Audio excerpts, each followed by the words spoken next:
প্রেমের পরিভাষা আসলে কি? ভিন্ন ভিন্ন ধরনের ব্যক্তি, ভিন্ন ভিন্ন ধরনের প্রেমী, আলোচক বিভিন্ন ধরনের পরিভাষা প্রদান করেন এই প্রেম নিয়ে। কিন্তু প্রত্যেকের মনেই কখনো কখনো এই প্রশ্ন এসেছে, এই ভালোবাসা আসলে কি?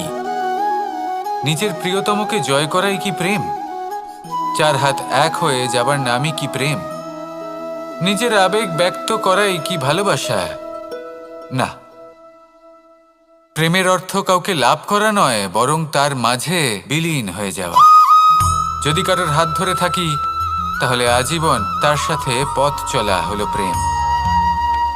প্রেম শুধুমাত্র সেটা নয় যা প্রেমী আর প্রেমিকার কেশদামে মালা বেঁধে দেয়।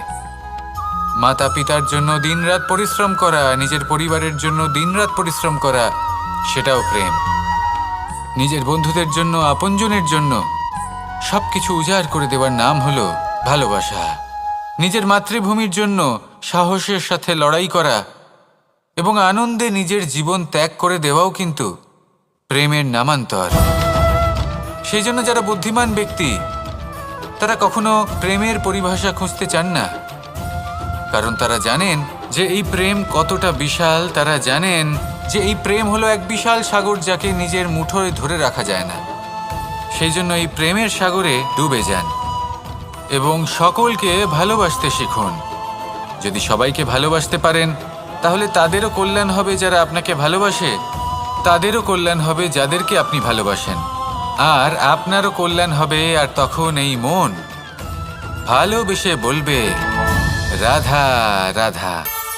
এই সংসারের সবথেকে গুরুত্বপূর্ণ তত্ত্ব কোনটা? প্রথম হলো সময়। জন্ম থেকে মৃত্যু পর্যন্ত এই যে সময়, এটাই তো হলো জীবন। দ্বিতীয় হলো জীবন, যাতে আমরা সময়ের সদ্ব্যবহার করি, শ্রেষ্ঠ থেকে শ্রেষ্ঠতর কাজ করার চেষ্টা করি, বহু বছরের এই পরম্পরা, এই সংস্কৃতিকে এগিয়ে নিয়ে যাওয়ার চেষ্টা করি, এই সংসারে আমরা অংশগ্রহণ করতে চেষ্টা করি। তৃতীয় হলো ধন, সেই ধন যা প্রত্যেক ব্যক্তি অর্জন করতে চেষ্টা করেন। এবার এই তিনটি তত্ত্বের মধ্যে একটা সামঞ্জস্য আছে, সমান ব্যাপার আছে। সে ধনই হোক বা সময় হোক বা হোক জীবন। আর সেই সমান ব্যাপার হলো যে যদি আপনি এটা গণনা করতে থাকেন, তাহলে তা কমতে থাকে। যদি আপনি এটা ব্যবহার করেন, তাহলে তা বাড়তে থাকে। একে সংগঠিত করে রাখতে চেষ্টা করলে এ হাত থেকে ফসকে যায়। কিন্তু যদি আপনি একে সামলে রাখতে শিখে যান, তাহলে এমন কাজ করবেন যাতে সংসারের সাথে সাথে পরবর্তী প্রজন্ম লাভবান হবে। যদি কিছু শিখতে চান, তাহলে সামলাতে শিখুন, গণনা করা বা সংগঠিত করা নয়। আসুন আর আমার সাথে ভালোবেসে বলুন, রাধা রাধা। প্রত্যেক প্রাণী ভালোভাবে জীবন যাপন করতে চান, এটা তাদের স্বভাবে আছে এবং ভাবাটা অনুচিত নয়। কিন্তু একটা ভালো জীবনের গুরুত্বপূর্ণ অংশ কোনটা? বসবাসের স্থান, সেই স্থান যেখানে আমরা জীবন অতিবাহিত করি। এবার মানুষ ভাবতে পারেন যে একটা ভালো বাসস্থানের অর্থ কি? সেই স্থান যেখানে সহজে জল পাওয়া যায়, যেখানে শুদ্ধ বায়ু পাওয়া যায়, যেখানে আনাজ উৎপন্ন হয়। এটা জীবনযাপনের জন্য পর্যাপ্ত বটে, কিন্তু ভালো জীবনযাপনের জন্য আরও একটা কথা আপনাকে বুঝতে হবে। সাধু, জ্ঞানী, পণ্ডিত ব্যক্তি, এই সকল মহাপুরুষ, এনাদের যে বাসস্থান তা অত্যন্ত বিশেষ হয়। এখানে এক ধরনের বিশেষ ইতিবাচক শক্তি থাকে, এমন একটা স্থান যেখানে দেবতারাও বিচরণ করেন। জীবন আমরা সবাই যাপন করি, কিন্তু জীবনের উদ্দেশ্য শুধুমাত্র জীবন যাপন করা নয়। জীবনের উদ্দেশ্য হলো মুক্তি লাভ করা। আর এই সকল সাধু, জ্ঞানী, পণ্ডিত ব্যক্তি, এই সকল মহাপুরুষ আপনাকে মুক্তির পথে নিয়ে যেতে পারেন। কারণ এরা হলেন সেই মহাপুরুষ যারা নিজেদের অন্তরের বিকার, অহংকার, ক্রোধ, বিদ্বেষ, এই সকল দোষগুলিকে ত্যাগ করেছেন, এদের ওপর বিজয় লাভ করেছেন। এমনই একজন ব্যক্তি আপনাকে মুক্তির পথে নিয়ে যেতে পারে। প্রয়োজন হলো শুধুই এনাদের চিনতে পারা, এদের কথা বুঝতে পারা এবং এদের দেখানো পথে চলা। যদি আপনি এটা করতে পারেন, তাহলে এই মন প্রফুল্ল হয়ে বলবে, রাধা রাধা। সমস্ত মানুষের জীবন কিছুটা সমান হয়। মানুষ জন্মগ্রহণ করে, তারপর চলতে শেখে, জীবনে এগিয়ে চলে, বার্ধক্য লাভ করে, তারপর সমাপ্ত হয়ে যায়। কিন্তু সেই ব্যক্তিরা কারা যারা প্রকৃত অর্থে মনুষ্য জীবন যাপন করেন? এনারা হলেন সেই ব্যক্তি যারা পড়ে গেলেও আবার উঠে দাঁড়ানোর চেষ্টা করেন, নিজের ভেঙে পড়া অস্তিত্বকে আগলে নিয়ে আবার একটা আকার দেওয়ার চেষ্টা করেন, ভগ্ন আশাকে আবার একটা নতুন দিশা দেন। অসফল হওয়ার পরেও থামেন না, আবার এগোতে থাকেন। অসফল হওয়ার পরে যদি আপনি থেমে যান তাহলে সাফল্য আপনার সামনে অপেক্ষা করে, কিন্তু আপনি তা দেখতে পান না। তাই জীবনের সংঘর্ষে অংশগ্রহণ করতে শিখুন, জীবনের সংঘর্ষ থেকে পালাবেন না। আসুন আমার সাথে ভালোবেসে বলুন, রাধা রাধা।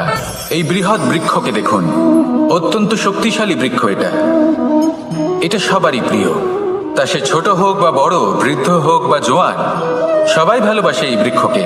আর সত্যি বলতে এই বৃক্ষ সবাইকে সেবা করে, সবাইকে ফল দান করে, সবাইকে ছায়া প্রদান করে।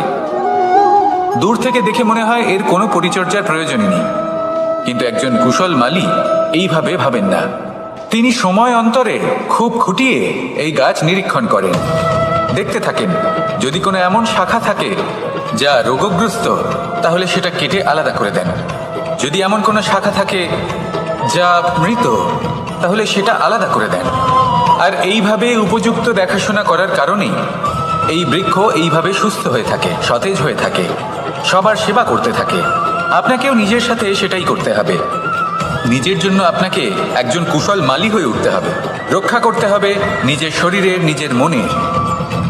আপনার শরীর যদি রোগগ্রস্ত হয়ে পড়ে, তাহলে ওষুধ গ্রহণ করতে হবে। যদি এই মন কোনো এক কারণে বিচলিত হয়ে পড়ে, তাহলে তার থেকে নিজেকে মুক্ত করতে হবে। আপনি যদি নিজের যত্ন নেন, তবেই এই বৃক্ষের মতো হতে পারবেন, সেই বৃক্ষ যে সবারই প্রিয়, সবাইকেই সেবা করে। আসুন আমার সাথে ভালোবেসে বলুন, রাধা রাধা। কেউ বলে জীবন খুব ক্ষণস্থায়ী, কেউ বলে জীবন হলো একটা সুন্দর স্বপ্নের মতো, আবার কেউ বলবে জীবন হলো এক কঠোর সত্য। কিন্তু জীবন আসলে কি? জীবন হলো আপনারই প্রতিবিম্ব, একটা দর্পণ। অর্থাৎ আপনি জীবনকে সেইভাবেই পাবেন যেরকম আপনি নিজেকে প্রতিপন্ন করবেন।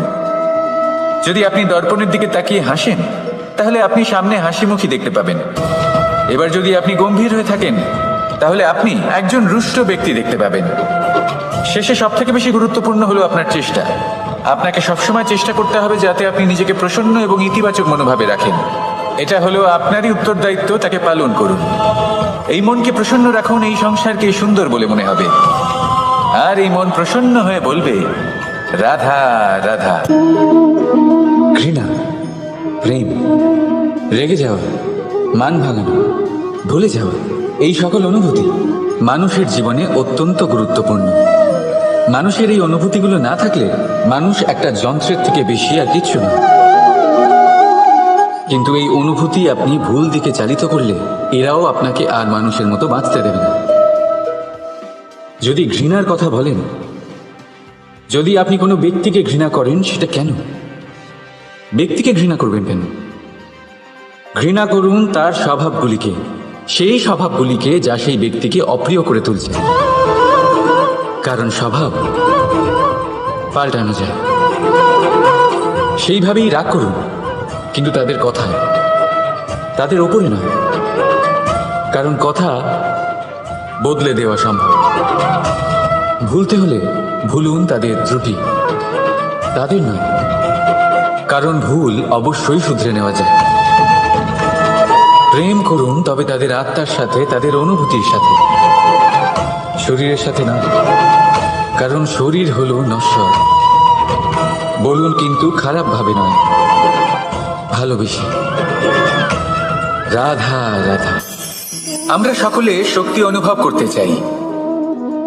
এবার যদি আপনাকে জিজ্ঞেস করা হয় যে সব থেকে বেশি শক্তির অনুভব কোথা থেকে করা সম্ভব, তখন কেউ কেউ বলবেন পুষ্টিকর আহার গ্রহণ করলে, ব্যায়াম করলে, কেউ বলবেন ধন লাভ করলে, বন্ধুদের থেকে, পরিবারের থেকে, আদি ইত্যাদি। এইভাবে আপনি শক্তির অনুভব অবশ্যই করতে পারেন, কিন্তু সব থেকে বেশি শক্তির অনুভব যদি আপনি করতে চান, তাহলে তা পাবেন শুধু একতার দ্বারা, সংগঠনের দ্বারা। যদি আপনাকে উদাহরণ দিই, নিজের এই হাতটাকে দেখুন, 5টা আঙুল রয়েছে। কোনো একটা বস্তুকে নিজের একটা আঙুল দ্বারা তুলে ধরার চেষ্টা করে দেখুন, বড়ই কষ্ট হবে। তখন আপনি বুঝতে পারবেন যখন এই 5টি আঙুল একত্রিত হয়, তখন কোনো কাজ কতটা সহজ হতে পারে। এটাই হলো শক্তি, একতার। সব থেকে ভালো উদাহরণ যদি আপনাকে দিই, তাহলে বাঁশি। এই বাঁশি থেকে অত্যন্ত মধুর সুর নির্গত হয় যা সবার মন প্রসন্ন করে দেয়। এই কথা সত্যি, কিন্তু এই বাঁশি আমি একটা বা দুটো আঙুল দিয়ে বাজাতে পারবো না। আমাকে প্রত্যেকটা আঙুল ব্যবহার করতেই হবে, তবেই এর থেকে মধুর সুর নির্গত হবে যা সকলকে প্রসন্ন করবে, ঠিক কিনা? ঠিক এইভাবেই যদি আপনি চান যে আপনার জীবনরূপী বাঁশি থেকেও মধুর সুর নির্গত হোক বা সবার মনকে প্রসন্ন করে তুলুক, তাহলে আপনাকেও জীবনে একতা নিয়ে আসতেই হবে। আপনি একাও কর্ম করতে পারেন, পথ চলতেও পারেন, সামনেও এগোতে পারেন, সাফল্যও লাভ করতে পারেন। কিন্তু যখন সকলে একসাথে এগোবেন, সেই পথে চলবেন, সেই কর্মই করবেন, তখন লক্ষ্যে অবশ্যই পৌঁছবেন, সাফল্য অবশ্যই লাভ করবেন। কিন্তু সেই সাফল্য এবং তার আনন্দের সংমিশ্রণটাই একটু অন্যরকম হবে। তাই জীবনে ঐক্যবদ্ধ হন, একসাথে মিলে এগোতে থাকুন, আর আমার সাথে ভালোবেসে বলুন, রাধা রাধা। এই হলো বট গাছের একটা বীজ।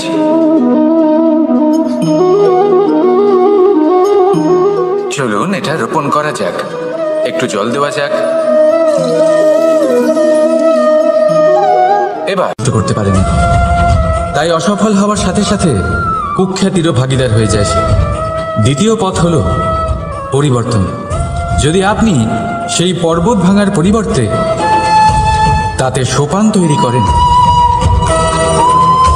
তাহলে আপনিও সেই পর্বতে উঠতে পারবেন, অন্য কেউও তাতে উঠতে পারবে, আগামী প্রজন্ম তাতে উঠতে পারবে, আর সেই আগামী প্রজন্ম সর্বদা আপনার সুনাম করবে। তাই জীবনে প্রতিশোধ নয়, পরিবর্তন বাছুন। বদলা নয়, বদল বেছে নিন। আপনার বাধা আপনার বন্ধু হয়ে যাবে। রাধা রাধা।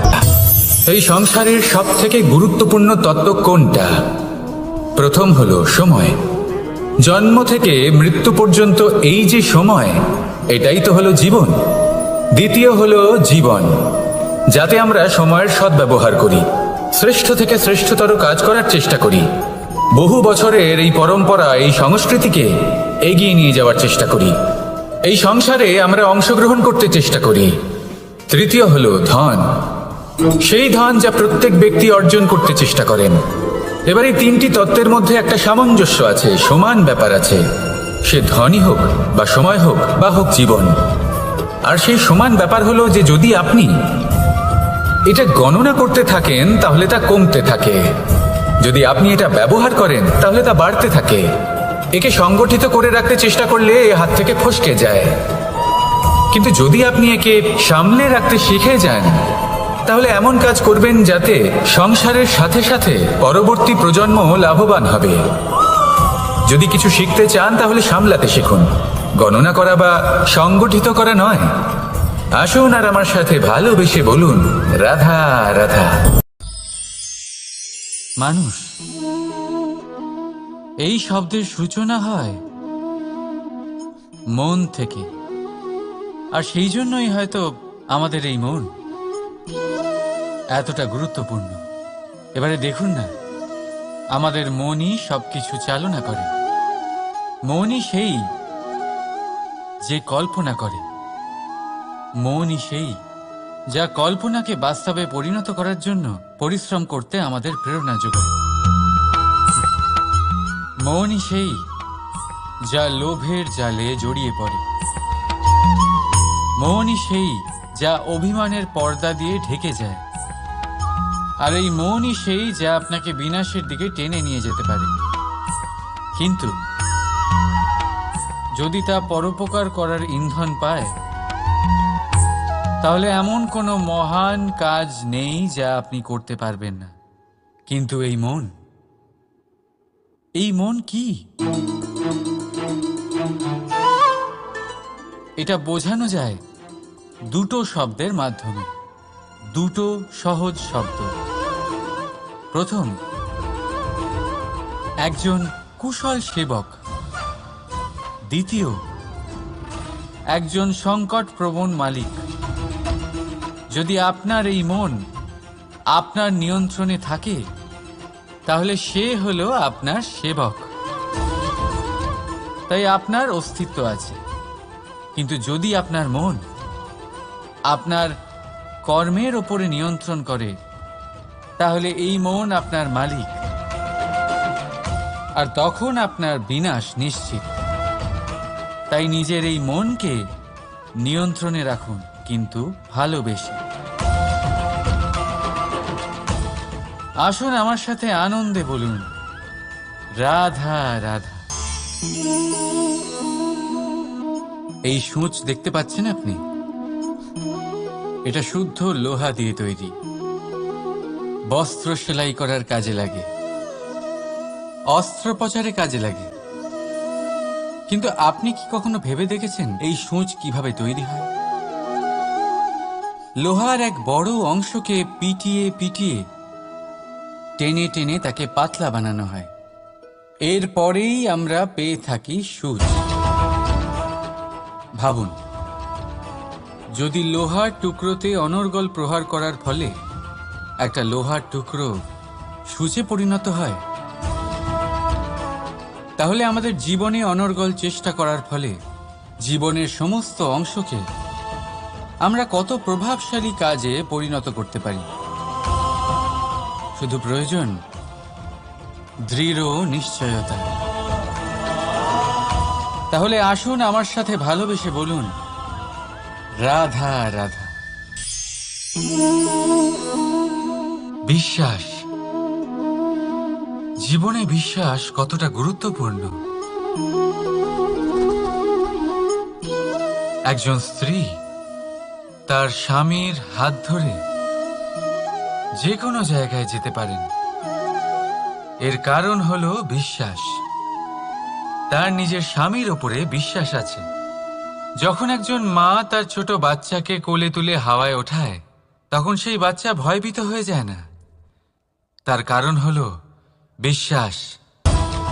তার বিশ্বাস আছে যে তার মা তার কিচ্ছু হতে দেবে না। এক বৈদ্যের দেওয়া ঔষধ সন্তান কিছু না বুঝে শুনেই খেয়ে ফেলে। সেই বৈদ্যের জ্ঞানের বিষয়ে তার কোনো ধারণাই থাকে না। শুধু নিজের পিতার উপরে বিশ্বাস আছে যে তার পিতা তাকে খারাপ কিছুই দেবে না। যখন এই সংসারের প্রতিটা বন্ধন বিশ্বাসের উপরে দাঁড়িয়ে আছে, তাহলে কেন এই বিশ্বাসকে আমরা জীবনে আনতে পারি না? আপনি নিজেই দেখুন, এই বিশ্বাস নিজের জীবনে এনে দেখুন, সবকিছু আরো সুন্দর হয়ে যাবে। তাই ভালোবেসে বলুন, রাধা রাধা।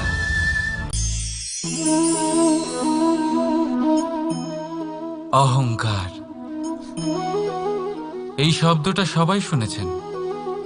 বহু মানুষকে আপনি এটা বলতে শুনেছেন যে ওই ব্যক্তির অহংকার আছে, ওই মানুষটির ক্ষমতার অহংকার আছে, ওই ব্যক্তির নিজের রূপ নিয়ে অহংকার আছে, ওই ব্যক্তির নিজের অর্থের অহংকার আছে, ইত্যাদি ইত্যাদি।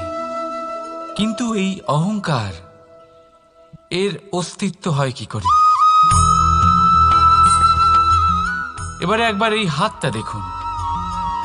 যদি এই হাতের 5 আঙ্গুল উঠে দাঁড়ায়, আশীর্বাদ। আর যদি এই হাতের 5টা আঙ্গুল একসাথে মুঠো হয়ে যায়, শক্তি, সংকটের বিরুদ্ধে ঢাল। কিন্তু এই একটা আঙ্গুল সংকটের কারণ হয়ে দাঁড়াতে পারে। এই একটা আঙ্গুল শত্রুকে আহ্বান জানায়। এবার অহংকার বলে এই শব্দটাই দেখে নিন। আমাদের থেকে আলাদা হয়ে গেলে হয় অহং।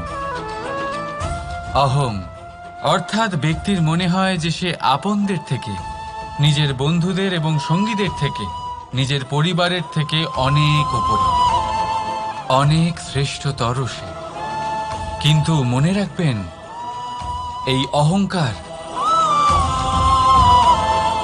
কোনো ব্যক্তির অস্তিত্বের বিনাশের প্রথম ধাপ।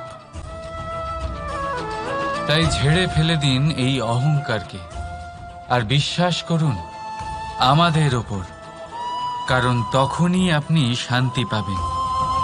আর সেই শান্তির সাথে বলে উঠবেন, রাধা রাধা।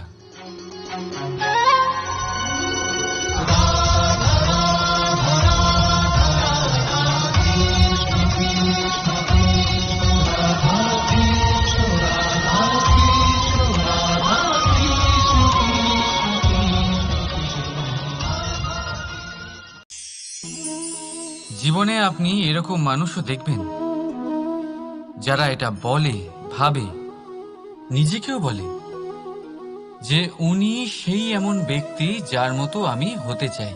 ঠিক আছে, কারোর থেকে প্রেরণা নেওয়াটা কোনো ভুল নয়, কিন্তু কখনো কখনো এই প্রেরণা গুরুত্বহীন হয়ে যায় আর আমরা শুরু করে দিই সেই ব্যক্তিকে নকল করতে। এখানেই থেমে যায় আমাদের উন্নতি। এবারে দেখুন, সংসারে শত কোটি রঙের ফুল আছে, কিন্তু তারা কখনো একে অপরকে নকল করে না। নকল করে না তাদের রং, নকল করে না তাদের সুগন্ধ। তাহলে আমরা করি কেন? প্রতিটা ব্যক্তির মধ্যে কোনো না কোনো প্রতিভা অবশ্যই থাকে, যা ফুটিয়ে তোলার সঠিক সময়ও আমাদের কাছে থাকে, কিন্তু সেই মানুষ সেই প্রতিভা নির্মাণ করার পরিবর্তে সময় নষ্ট করে অন্য কারোর মতো হওয়ার জন্য, কাউকে নকল করার জন্য। এটা করবেন না। সময়কে ব্যবহার করুন নিজের অস্তিত্ব নির্মাণ করার জন্য, কারণ কারোর ছায়া হওয়ার থেকে ভালো আপনি কারোর জন্য প্রেরণা হয়ে উঠুন। রাধা রাধা। আমরা সকলে পাথুরে রাস্তা এড়িয়ে চলি, কারণ এই পথের পাথর আমাদের যাত্রা আরো কঠিন করে তোলে, আমাদের পা আহত করে দেয়। কিন্তু একটা গুরুত্বপূর্ণ কথা আমরা ভুলেই যাই, এই কঠিন পথই না শুধু আমাদেরকে নিজেদের দুর্বলতার সাথে পরিচয় করায়, বরং আমাদের শক্ত হওয়ার প্রেরণাও দিতে থাকে। সময়ের সাথে ঠিক এমনটাই হতে থাকে। সবাই ভালো সময়ের অপেক্ষা করতে থাকেন, ভালো সময়ের জন্য পরিশ্রম করেন, তার জন্যই চিন্তা করেন, কিন্তু ভুলে যান যে ভালো সময় বহুবার আমাদের বিবেক নষ্ট করে দেয়। সেখানেই খারাপ সময় আমাদের বুদ্ধিকে সঠিক পথে চালিত করে। রাধা রাধা। ঘোড়াকে যতই প্রশিক্ষণ প্রদান করুন, তার মুখে লাগাম তো পরাতেই হবে। একজন ভালো চালক সেই ঘোড়ার লাগাম মাঝে মাঝে টেনে ধরে, তাকে সঠিক পথে চালিত করতে, যাতে সেই ঘোড়া দিগ্ভ্রান্ত না হয়। এবার একটু ভাবুন, ঠিক এরকমই হয় আমাদের মন। যদি এটা বিবেকের লাগাম দিয়ে মাঝে মাঝে আমরা টেনে না ধরি, তাহলে আমাদের এই মন দিগ্ভ্রান্ত হতে পারে। আর যদি আপনি আপনার লক্ষ্যে পৌঁছতে চান, তখন মনের এই লাগাম মাঝে মাঝে আপনাকে অবশ্যই টেনে ধরতে হবে, কারণ বিবেকের এই পথ প্রদর্শনই আপনাকে ভালোভাবে আপনার লক্ষ্যে পৌঁছে দেবে। মনে রাখবেন, আর আমার সাথে ভালোবেসে বলবেন, রাধা রাধা। আপনি কখনো জাঁতা কল দেখেছেন? তাতে গম পেষা হয়। গমকে এমনভাবে পেষা হয় যাতে আমরা তা খেতে পারি, জীবিত থাকতে পারি। আর যদি আপনি মন দিয়ে দেখেন, তাহলে কলের নিচের অংশ কখনো ঘোরে না, শুধুমাত্র উপরের অংশই ঘোরে। আর তবেই তা গম পিষতে পারে, আর তবেই রুটি তৈরি হতে পারে। কিন্তু ভেবে দেখুন, যদি কলের দুটো অংশই ঘুরতে থাকে, তাহলে কি হবে? তা গম পেশার বদলে একে অপরকে পিষে নিজেদের অস্তিত্ব শেষ করে দেবে। তাই জীবনে কোনো কাজ যখন মন আর মস্তিষ্ক মিশিয়ে করা হয়, তখনই তা সম্পন্ন হয়। কিন্তু যখন বিষয় হলো ভক্তির, তখন মস্তিষ্কের যুক্তির মৌন থাকা প্রয়োজন। আর যখন বিষয় হলো কর্ম আর ন্যায়ের, তখন মনের আবেগের মৌন থাকা প্রয়োজন। তাই মন আর মস্তিষ্কের এই সম্মিলনে সতর্ক থাকবেন। একসাথে অবশ্যই চলবে, কিন্তু একে অপরের বাধা যেন না হয়ে দাঁড়ায়। রাধা রাধা। আমি একটা এমন শব্দ যার অনেকগুলি মানে হয়, যার আসল অর্থ হল অহং। যদি আপনি কথা বলেন সৃষ্টির নির্মাণ নিয়ে, তাহলে আমি ব্রহ্মদেব হয়ে সৃষ্টির নির্মাণ করবে। যদি আপনি কথা বলেন প্রলয়ের, তাহলে সেই আমি মহাদেব হয়ে বিনাশ করবে। এই আমি সঙ্গতিপূর্ণ, কিন্তু শুধু ততক্ষণ যতক্ষণ আপনি এটা সবার সাথে ভাগ করছেন। কিন্তু আমরা বহুবার এর মানে বুঝতে পারি না। এই অহংকে সীমিত করে দিই একটা ব্যক্তি অবধি, শুধু নিজে। আর তখনই জেগে ওঠে অহংকার, যাতে প্রাধান্য পায় শুধুমাত্র আমি, আমরা নয়। আর একজন ব্যক্তি একা না উৎপাদন করতে পারে আর না করতে পারে সৃজন।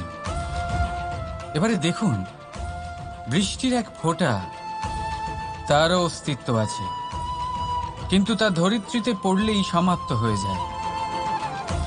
কিন্তু যখন ফোঁটাগুলি একসাথে পড়ে, তখন শুরু হয় বর্ষা, আর তখনই তৈরি হয় ধারা। রাধা রাধা। বলুন, কি দেখতে পাচ্ছেন আপনি? আমার হাতের এই সাদা বস্ত্র, নাকি এতে লেগে থাকা এই কালো দাগ? এবারে সত্যি কথা বলতে কি, আপনার নজর সবার আগে এই কালো দাগের উপরে গেছে। ঠিক আছে, এমনই তো হয়। ভীষণ কম মানুষ থাকেন যারা ভাবেন কোনো ব্যক্তি ভীষণ পরিশ্রম করে এই বস্ত্র ধুয়েছেন, এটা শুকিয়েছেন।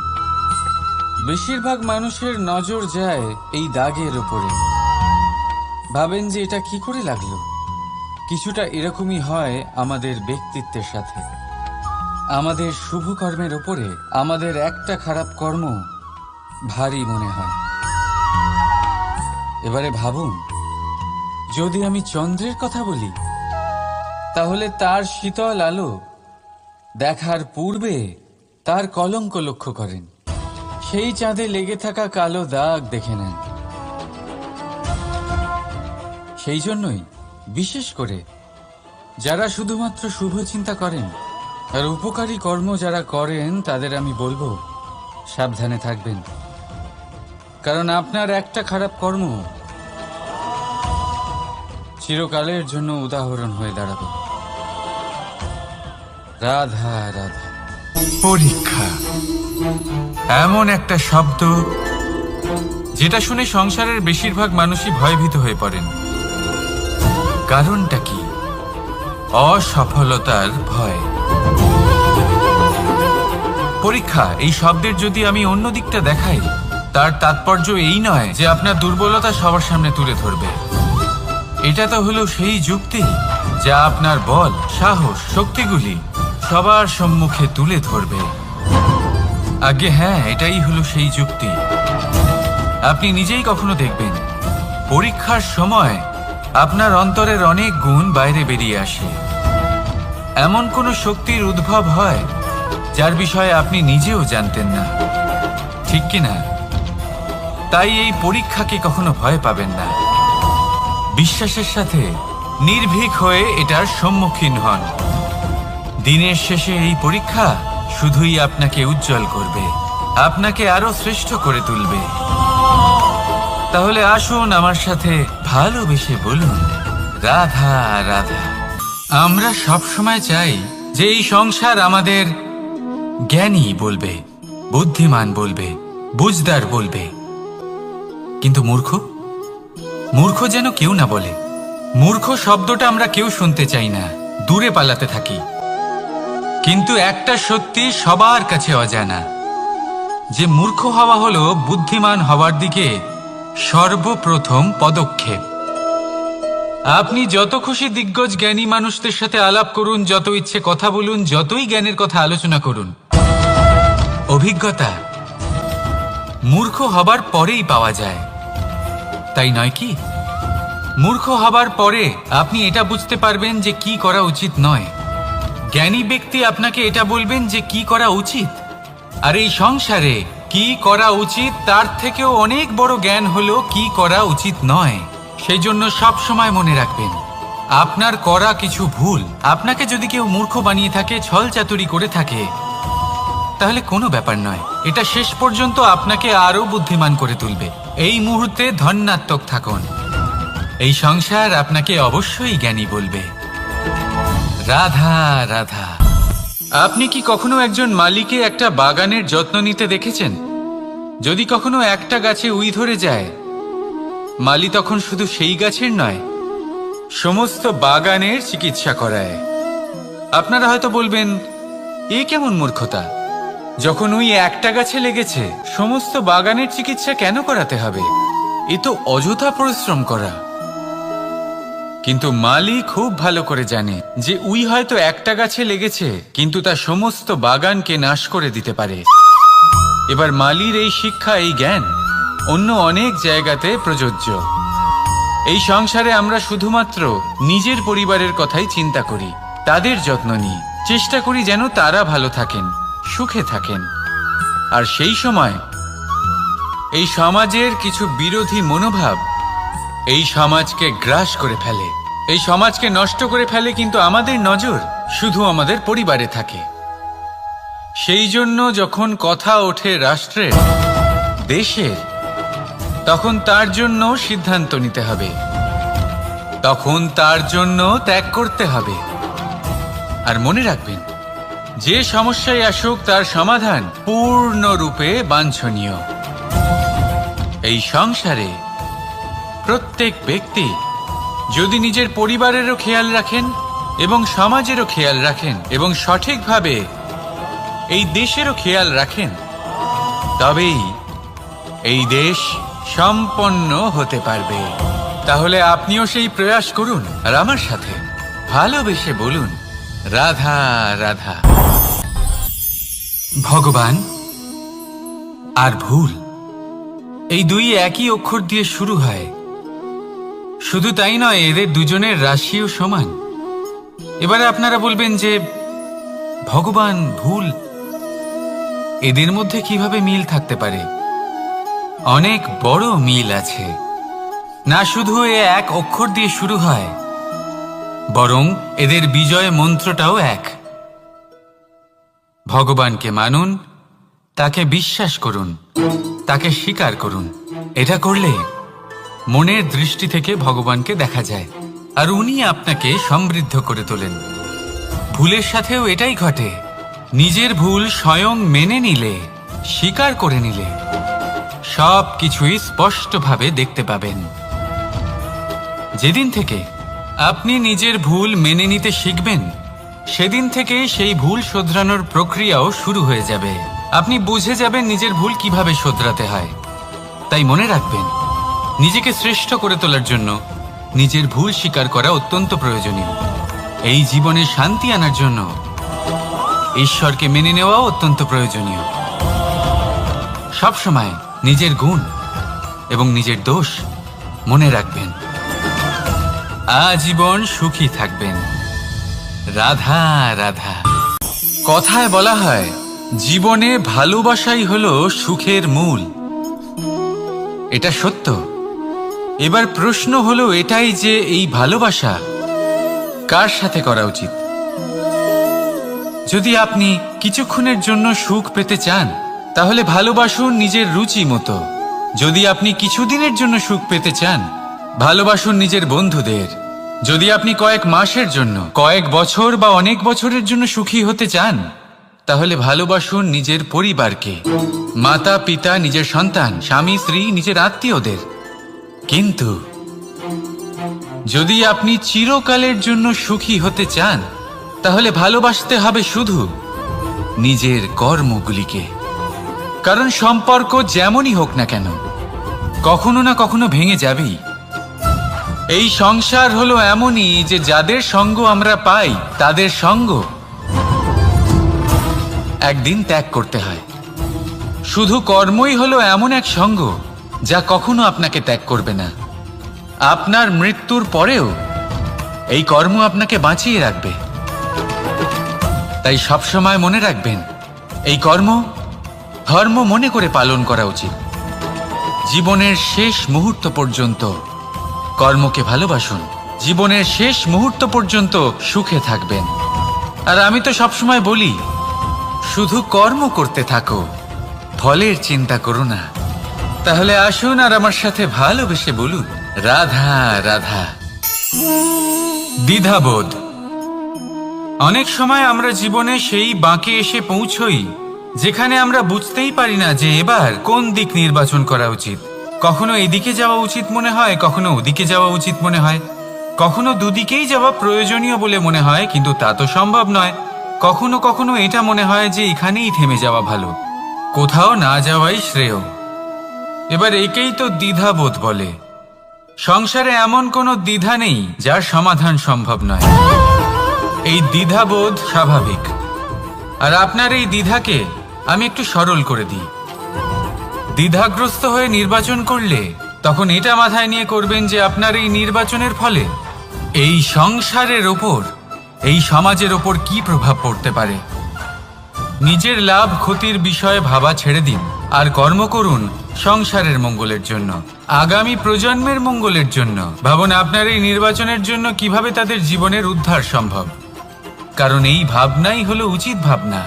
কারণ অনেক সময় ওষুধ একটু কড়া মনে হতেই পারে, কিন্তু এই ওষুধই তো রোগ মুক্তি ঘটায়। সেইভাবে আপনাকেও এই দ্বিধার মুহূর্তে কঠিন নির্বাচন করতে হতে পারে। এই কঠিন নির্বাচন জীবনে কঠিন পরিস্থিতিও আনতে পারে, কিন্তু যদি এই নির্বাচন ধর্মসঙ্গত হয়, যদি এর দ্বারা সংসারের মঙ্গল হয়, তাহলে এই নির্বাচনই হলো সঠিক নির্বাচন। আসুন আমার সাথে ভালোবেসে বলুন, রাধা রাধা। মানুষ নানান ধরনের বাসনা পোষণ করেন। তাদের নানান ইচ্ছে থাকে, অভিলাষা থাকে, নানান কামনা করতে থাকেন, স্বপ্ন দেখেন, প্রার্থনা করেন যেন তা সফল হয়, নিজের সম্পন্নতা কামনা করেন, আর শেষে নিরাশ হয়ে যান কারণ এসব কিছুই পান না। আপনাকে একটা ছোট্ট উদাহরণ দিই। জঙ্গলের রাজা কাকে বলা হয়? সিংহকে। এবার যেহেতু সিংহ বনের রাজা, তাই হরিণ তো তার কাছে এসে এটা বলতে পারে না যে আপনি হলেন বনের রাজা, তাই আপনি আমাকে মেরে ফেলুন, আমাকে খেয়ে ফেলুন আর নিজের ক্ষুধা নিবারণ করুন। এমন তো হয় না। সিংহ যতই বনের রাজা হোক, তাকেও পরিশ্রম অবশ্যই করতে হয়, তবেই তার ক্ষুধা নিবারণ হয়। সেইভাবেই আপনার সমস্ত স্বপ্ন, আপনার সমস্ত ইচ্ছে, আপনার সমস্ত অভিলাষা, সমস্ত আকাঙ্ক্ষা পূরণ হবেই, অবশ্যই হবে, পরিশ্রমের দ্বারা। শুধু ভাবলেই হবে না। তাহলে আপনিও জীবনে পরিশ্রম করুন, নিজের সমস্ত স্বপ্ন পূরণ করুন, আর আমার সাথে ভালোবেসে বলুন, রাধা রাধা। আপনি কি কখনো কোনো উঁচু পর্বতের শিখরে পৌঁছতে পেরেছেন? যদি পৌঁছে থাকেন বা যদি আপনি কোনো উঁচু পর্বতের শিখরে যান, তাহলে ভালো করে দেখবেন, আপনি যত উঁচুতে অগ্রসর হতে থাকবেন, আস্তে আস্তে সমস্ত বনস্পতি বিলুপ্ত হতে থাকে। তারপরে সমস্ত গাছপালা, পশু পাখি সব বিলুপ্ত হতে থাকে।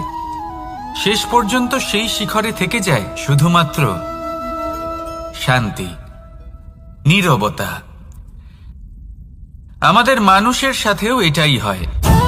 মানুষ যখন আত্মবিকাশের পথে অগ্রসর হতে থাকে এবং নিজের জীবনের শিখরে পৌঁছতে চায়, তখন তার একা থাকা অত্যন্ত প্রয়োজনীয় হয়। আর তাকে তখন ত্যাগ করতে হয় নিজের সুখ স্বাচ্ছন্দ্য, নিজের সম্পত্তি, নিজের সমৃদ্ধি, নিজের সৌন্দর্য। দেখুন, জীবনের শিখরে পৌঁছনো একেবারেই সহজ কাজ নয়। এ হলো অত্যন্ত দুর্গম এক পথ। কিন্তু যদি আপনি সেখানে পৌঁছতে চান, তাহলে আপনাকে ত্যাগের প্রবৃত্তি জাগিয়ে তুলতে হবে। ত্যাগ কি সেটা জানতে হবে, কারণ ত্যাগের ফলেই মনে শান্তি আসে, আর সেই শান্তির ফলে মনে উৎপন্ন হয় প্রেম। আর এই প্রেমই হলো জীবনের অন্তিম লক্ষ্য। তাহলে আসুন আমার সাথে ভালোবেসে বলুন, রাধা রাধা।